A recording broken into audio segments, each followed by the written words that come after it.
Oi, eu sou Henrique Massaro e eu acabei de assistir a The Fall Guy, O Dublê, novo filme estrelado pelo Ryan Gosling e pela Emily Blunt.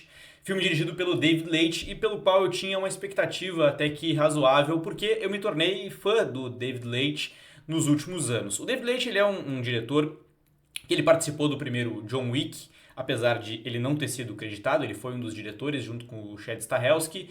Mas principalmente em 2022 ele dirigiu Trem Bala, um filme com o Brad Pitt, do qual eu adorei, eu coloquei entre os melhores do ano, inclusive. É um filme que bebe muito das fontes ali, principalmente do Guy Ritchie, mas também tem muita referência ao Quentin Tarantino e eu realmente adorei esse filme. Algumas pessoas não acharam tudo isso, mas eu achei um dos melhores filmes de ação ali daquele ano, com certeza, e até dos últimos anos, combinando muito bem a ação com a comédia, com várias referências, atuações inusitadas. É um filme que eu realmente adoro. Então eu tinha uma expectativa grande a respeito desse filme, não só por ser um novo filme do David Leitch, mas por ser um filme sobre um dublê, porque caso você não saiba, o David Leitch, assim como o Chad Stahelski, né, o diretor do John Wick, ele é um dublê, ele tem uma carreira longa como dublê em Hollywood e finalmente aí ele está trazendo um filme que vai colocar os dublês no centro da história. A gente fala mais um pouco sobre isso, antes entrando em alguns detalhes de produção que eu acho que são interessantes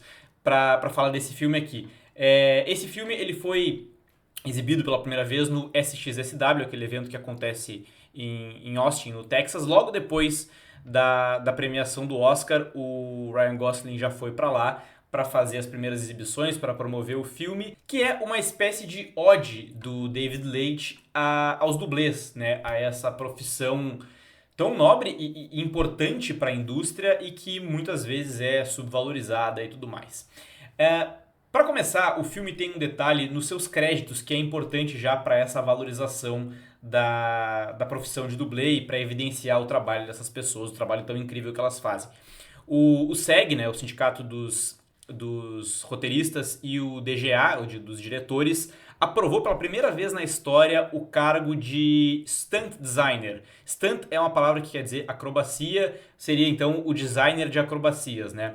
Ele foi dado para o Chris O'Hara, que é o cara que assume essa posição aqui nesse filme, o primeiro filme na história que tem esse crédito. O Chris O'Hara é um veterano da área já, ele participou de filmes como Em Ritmo de Fuga, o próprio John Wick, Jurassic World, Kill Bill, ele tem aí algumas décadas, tanto como dublê como coordenador de dublês, que é o cargo que a maioria dos profissionais que supervisionam os dublês costumava adquirir. E o David Leitch, eu tenho que concentrar para não falar David Lynch, o David Leitch, ele criou esse novo cargo, que seria alguém acima, né? E ele definiu isso como uma espécie de arquiteto criativo por trás de todas essas cenas que a gente vê os dublês realizando, né? Vários dublês, cenas de luta, de perseguição, de fuga, enfim. Isso é, de certa forma, um novo passo, né, para reconhecimento do trabalho dos dublês. Alguns passos vêm acontecendo. Por exemplo, esse ano a gente viu o próprio Ryan Gosling no Oscar fazendo uma apresentação falando sobre a importância do trabalho dos dublês, que também serviu para promover o filme que estava por vir, mas a gente ainda não tem, por exemplo, um Oscar para melhores dublês ou para, sei lá, para melhor elenco de dublês, alguma coisa que reconheça esse ofício e que talvez um dia aconteça e tal, mas que eu acho assim, né, uma loucura não existir, já era para ter sido criada essa categoria na premiação.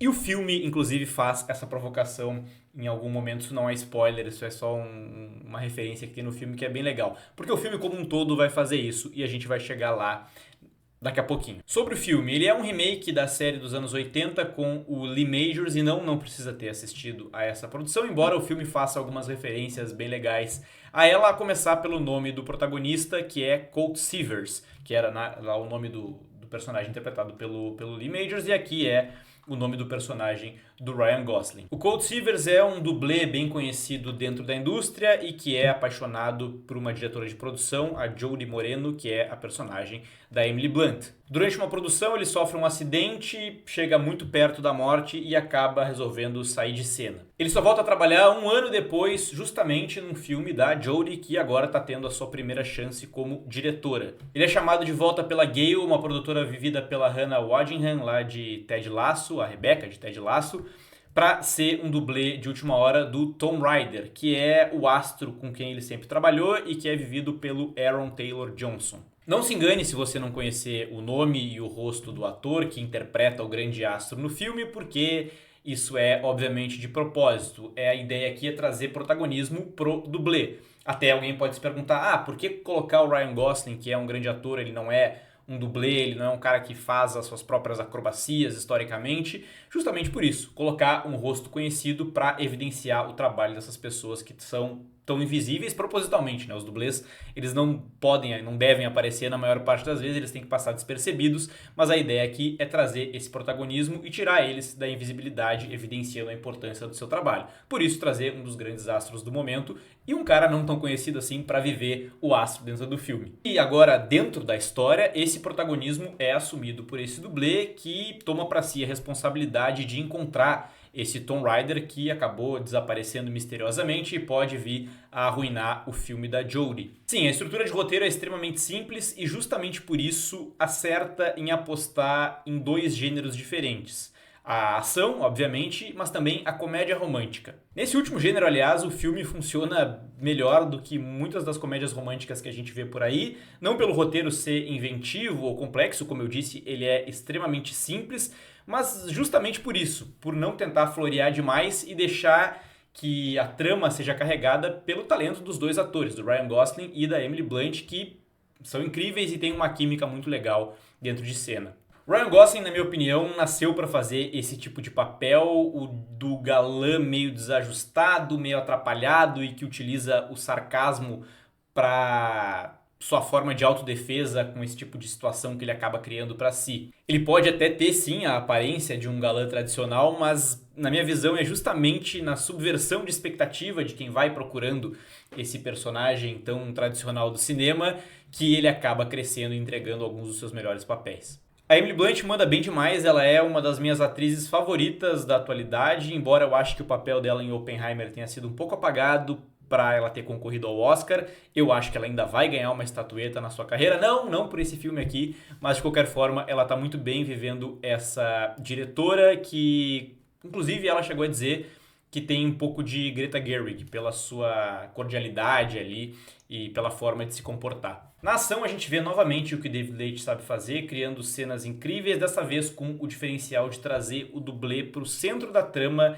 e se tornando, enfim, o grande herói da história. Eu gosto do fato de como esse filme, assim como basicamente todas as cenas ruins e boas que a gente vê de dublês no cinema como um todo, exige uma certa suspensão de descrença para que a gente consiga aproveitar a história e saborear ali do filme. E eu acho que ele é justamente isso, um filme para se divertir. Eu sei que esse é um comentário batido, mas ele é aquele filme que a gente suspende um pouco a descrença, deixa um pouco de lado e vai para ter uma sessão de entretenimento puro e também para refletir um pouco sobre alguns dos papéis mais importantes da indústria que historicamente acabam não sendo tão lembrados. Pode esperar muitas referências a esses dois gêneros que eu citei, tem frases icônicas que vão desde Um Lugar Chamado Notting Hill até O Último dos Moicanos e referências também à própria indústria cinematográfica. Com essas muitas referências, cenas de ação incríveis e comentários engraçados e pontuais, o David Leitch acaba entregando uma produção que tem tudo para ser um dos grandes blockbusters da temporada e um filme que talvez seja mais um passo importante não para que os dublês se tornem grandes astros, mas para que deixem de ser meros operários invisíveis e tenham o reconhecimento que merecem dentro desse segmento que tanto depende deles. Era isso que eu tinha pra dizer, esse foi meu vídeo sobre o dublê, voltando a fazer críticas de filmes que acabaram de sair, produções mais atuais aqui no canal para aproveitar o hype, e essa é uma produção que eu acho que realmente vale o hype.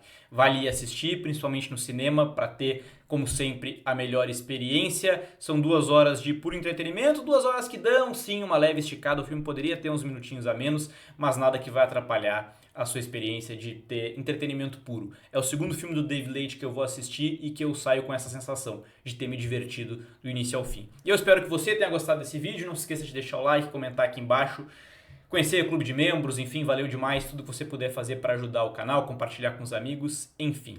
Era isso, até o próximo vídeo e tchau!